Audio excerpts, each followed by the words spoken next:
A few years ago, hosting a luxury vacation online felt like success. Designer clothes, expensive dinners, perfect apartments. The algorithm loved it, and people played along, even if they couldn't actually afford it. Especially if they couldn't afford it. Credit cards filled the gap. Buy now, pay later apps made everything feel painless. And for a while, the performance worked. Until the bill arrived. Now something strange is happening. A growing number of young people are openly saying, I can't afford that. Not privately, publicly, almost proudly, and in a culture built around appearing wealthy. That's a surprisingly radical shift. This trend has a name now. And despite sounding like another harmless internet phrase, it reveals something much deeper about the economy. Because loud budgeting isn't really about budgeting. It's about exhaustion. Financial exhaustion. For years, consumer culture pushed a simple message. Spend now. Figure it out later. Everything became optimized for immediate gratification. One-click shopping, instant delivery, monthly payments split into smaller monthly payments. Even luxury became frictionless.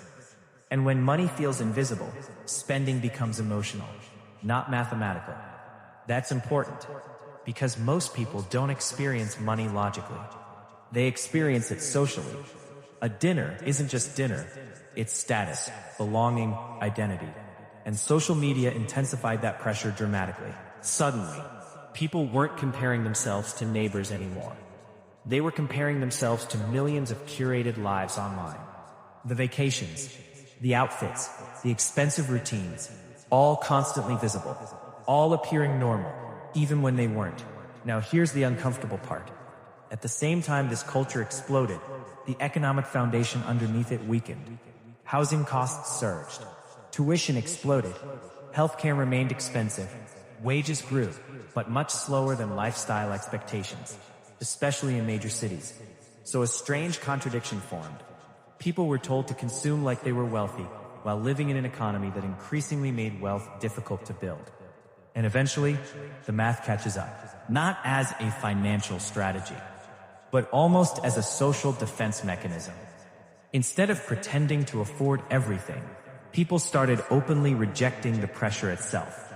Not quietly declining plans, publicly saying, that's outside my budget. And what's interesting is that honesty itself became socially valuable. Because beneath the jokes and memes, there's a deeper shift happening. Status is changing. For a long time, luxury signaled success. Now in some circles, financial restraint signals intelligence. Spending less becomes a flex. Saving money becomes identity. And that reversal says a lot about the current moment. Because historically, cultures become more financially cautious after periods of excess.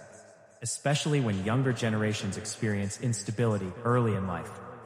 And Gen Z grew up surrounded by instability, financial crises, pandemic disruptions, inflation spikes, layoffs in industries that once looked untouchable. Even the idea of a stable career feels less stable now. So naturally, consumption starts looking different. Not necessarily because people suddenly hate luxury, but because uncertainty changes incentives. When the future feels fragile, visible consumption becomes harder to justify. Now add another layer, algorithms. Because social media platforms evolve around engagement. And right now, relatability performs better than perfection. People are exhausted by constant displays of unattainable lifestyles. So content about saving money, canceling plans, cooking at home, starts spreading faster.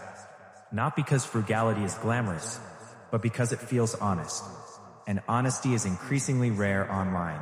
Now, corporations are noticing this too, which creates a strange irony. The same culture that encouraged overspending is now packaging financial restraint as a trend. Budgeting aesthetics, minimalist branding, underconsumption core. Even anti-consumerism can become consumer content, which is exactly what modern markets do. They absorb resistance and resell it. Now, does loud budgeting actually solve the underlying problem? Not really. Because saying no to expensive dinners doesn't fix housing affordability. Cooking at home doesn't solve wage stagnation. And skipping luxury purchases doesn't suddenly create financial security. But it does reveal something important. People are adjusting behavior to match economic reality. And that adjustment matters heavily around consumer spending. Depend on confidence, on people feeling optimistic enough to keep buying. And loud budgeting reflects something quieter underneath. Caution, a growing awareness that endless consumption may not be sustainable anymore, especially for younger generations carrying debt, facing higher living costs, and entering adulthood later financially. Now zoom out. This trend isn't just about money. It's about identity under economic pressure, about the difference between looking successful and actually feeling financially stable. For years, those two things drifted further apart. Social media made appearances cheap, but real stability remained expensive. And eventually, people noticed the gap. So maybe loud budgeting isn't really a trend at all. Maybe it's a correction, a cultural response to an economy where appearances became easier to finance than reality itself. And if openly saving money now feels rebellious, that might say less about Gen Z and more about the system they inherited.